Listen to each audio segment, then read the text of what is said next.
Hi everyone, Franca here. On today's video, I want to share with you what inspired me to write Love by Choice with co-author Lucas Assu. You see, as a little girl, I had this vision in my head about what love and marriage was going to be like for me. Even though growing up, the people around me, the people in the relationships around me were very unhealthy, very negative, and very unhappy relationships. So in my head, I had this fairy tale vision of how I was going to grow up, meet Mr. Wonderful, fall in love, get married, have children, and live happily ever after. Well, of course, the happily ever after part of it never existed in my marriage. Now, in my head, I'm thinking, how am I supposed to find Mr. Wonderful when my upbringing was in a very strict Italian Catholic family? Dating was out of the question. Going out was out of the question. Mentioning a boy's name would have gotten me in big trouble.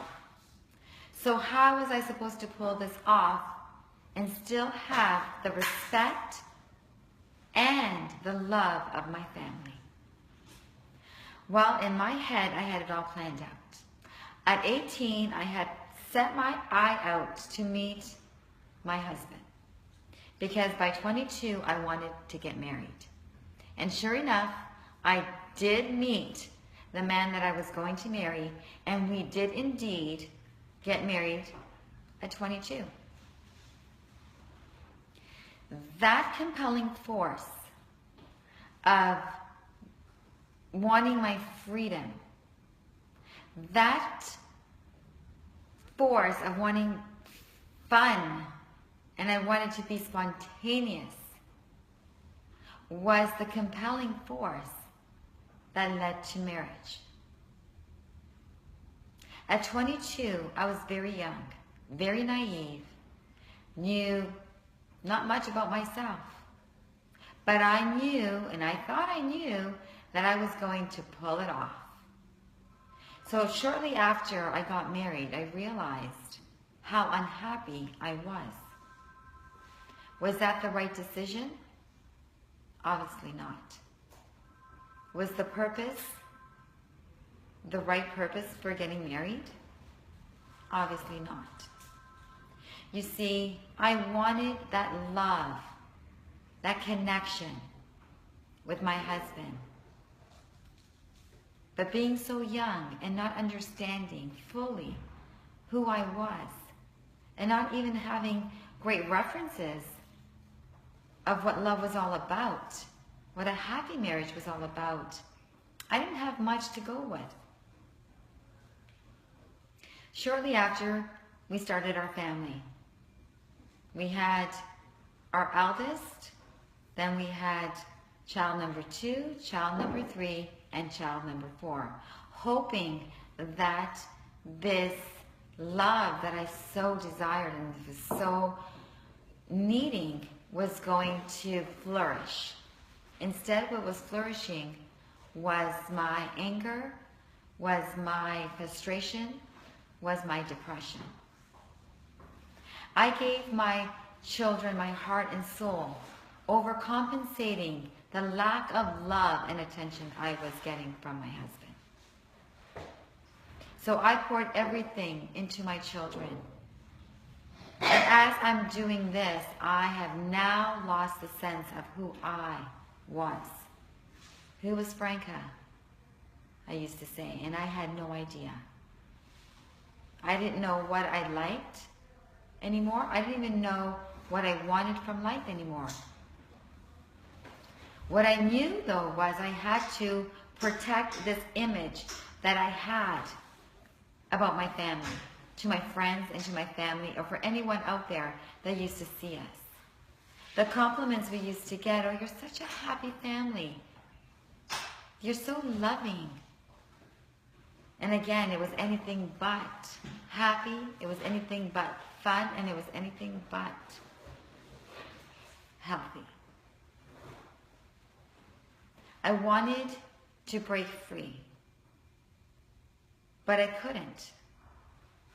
And I would stay for the children. These are the excuses I used to say to myself. I would stay for the children when they need a mom and a dad. I would stay so that I wouldn't have to deal with the embarrassment, with the criticism and the judgment from others. I stayed because I didn't have my own income. I stayed because I was scared to death. I didn't have the confidence to be on my own. What was I supposed to do? When I saw how it was affecting every aspect of my life, that decision affected every aspect of my life. It affected the relationships I had. It affected my performance at work. It affected my health. But what really changed, that I knew I had to change, was when I looked into my children's eyes and I would see that confusion as to, why is my mother always crying? Why is she in her bedroom, locked up all the time? Why doesn't she have any energy to do anything with us? I knew that I had to educate myself. I knew I had to reach out to people, talk with people. I had to read a lot of self-help books in order to build that confidence that I was lacking.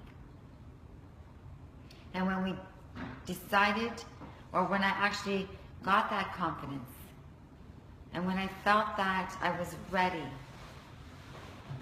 and I was starting to know who I was again and what I wanted out of life. I wanted happiness. I wanted love. I wanted to experience ecstasy. I knew in my heart that this relationship was not healthy. So yes, my husband and I decided to separate.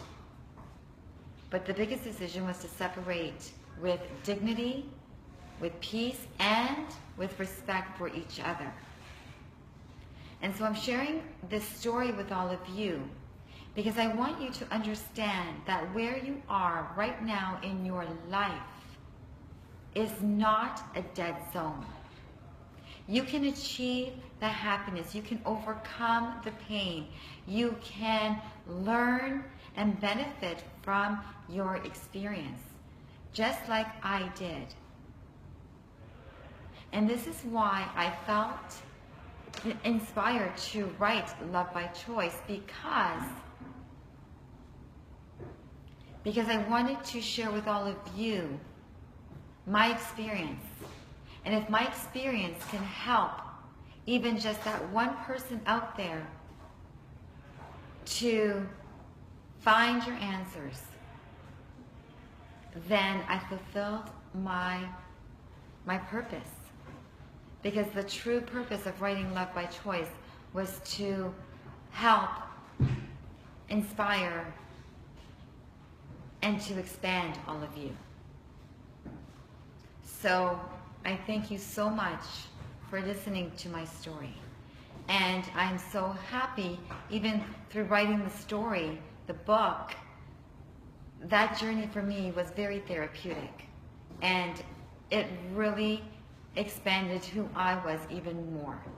So this book is truly for all of you. Thank you so very much.